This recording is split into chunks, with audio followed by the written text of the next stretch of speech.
आख्याहि मे को भवानुग्ररूपो नमोऽस्तु ते देववर प्रसीद।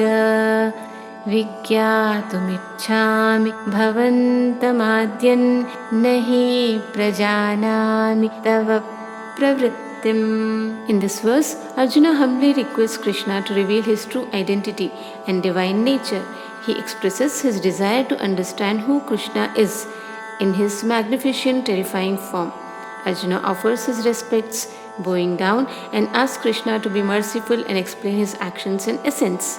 This verse reflects Arjuna's transition from fear to reverence as he seeks knowledge and understanding of Krishna's divine identity and the cosmic role he plays, emphasizing the importance of divine grace and insight.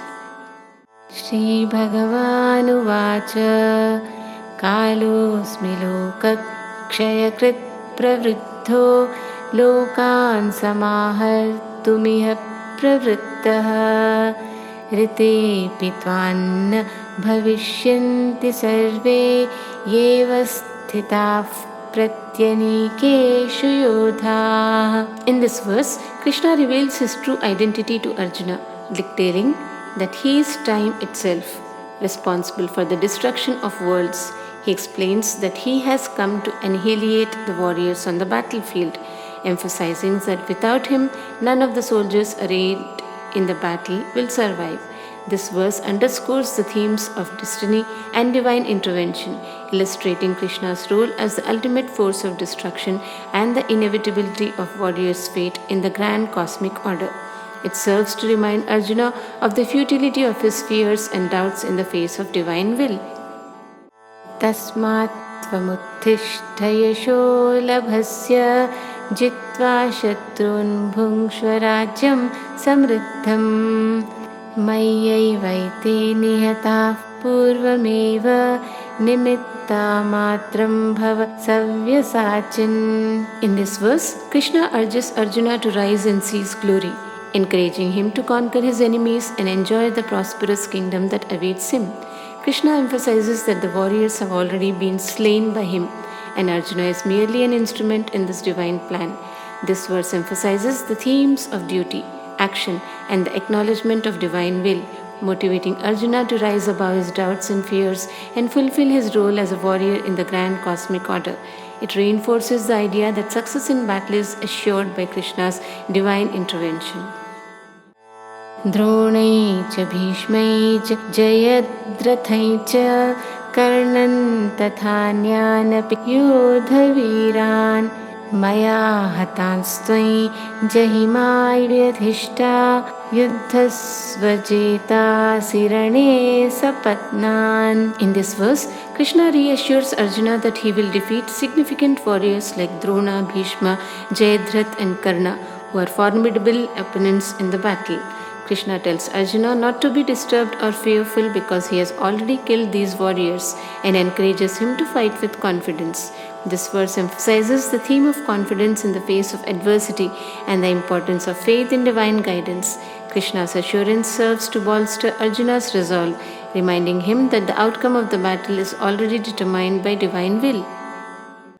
Sanjaya Uvacha Etrachritva Vachanam Keshavasya Kritanjalirvepamana Kiriti Namaskritva Bhuya Evaha Krishnam Sagadnadam Bhita Bhitaf Pranamya. In this verse, Sanjaya describes Arjuna's reaction after hearing Krishna's profound words. Overwhelmed by Krishna's revelations and the weight of his situation, Arjuna is adorned with a crown, bows down and folded hands. He approaches Krishna with trembling, expressing both fear and reverence. This verse captures Arjuna's transformation from a hesitant warrior to a devotee who acknowledges Krishna's divinity. It emphasizes the themes of humility, surrender, and the deep emotional impact of realizing the divine nature of Krishna, reflecting the complex emotions present in moments of profound revelation. Arjuna Uvacha Sthane Rishikesh Tava Prakirtya Jagat Prahishyatyanurajyate cha रक्षांसि भीतानि दिशो द्रवन्ति सर्वे नमस्यन्ति च सिद्धसङ्घाः. In this verse, Arjuna expresses his awe at Krishna's divine nature and impact it has on the world. He notes that the very reputation of Krishna causes the universe to rejoice and pay homage to him, including the powerful beings and spirits that are usually fearful. This verse highlights the themes of Krishna's supremacy and the reverence that all beings, including those of great power, feel towards him. Arjuna's acknowledgement reflects his understanding of Krishna's profound impact on the universe and the respect he commands from all entities, reinforcing the idea of divine authority and presence. Kasmacha tena nameranmahatman gariyase brahmanopyadikartre anantadevesha jagannivasa tvamaksharam sadasattatparayat. In this verse, Arjuna poses a pagan question to Krishna, expressing his confusion as to why people do not bow down to him, even though he is greater than all, including the creator Brahma. He acknowledges Krishna as the eternal, supreme being who is beyond the material and the spiritual realms. This verse illustrates Arjuna's deepening understanding of Krishna's divine nature and the confusion surrounding the lack of reverence given to him. It highlights themes of devotion, the recognition of true greatness, and the distinction between the material and spiritual realms, reinforcing Krishna's role as the ultimate reality. Tvamadidevah Purushah Puranas Tvamasya Vishwasya Parannidhanam Vetasi Vidyai cha Parancha Dhama Tvaya Tatam Vishwamanantarupa. In this verse, Arjuna acknowledges Krishna as the original and the eternal person, affirming his role as the supreme foundation of the universe. He recognizes Krishna as the ultimate knowledge and the source of all existence, encompassing all that is known and yet to be known. This verse emphasizes Krishna's ultimate reality as the source of all creation and knowledge, reinforcing the themes of divinity, omnipresence, and the interconnectedness of the cosmos with the divine. Arjuna's realization reflects a deeper understanding of Krishna's nature and the all-encompassing aspect of his existence.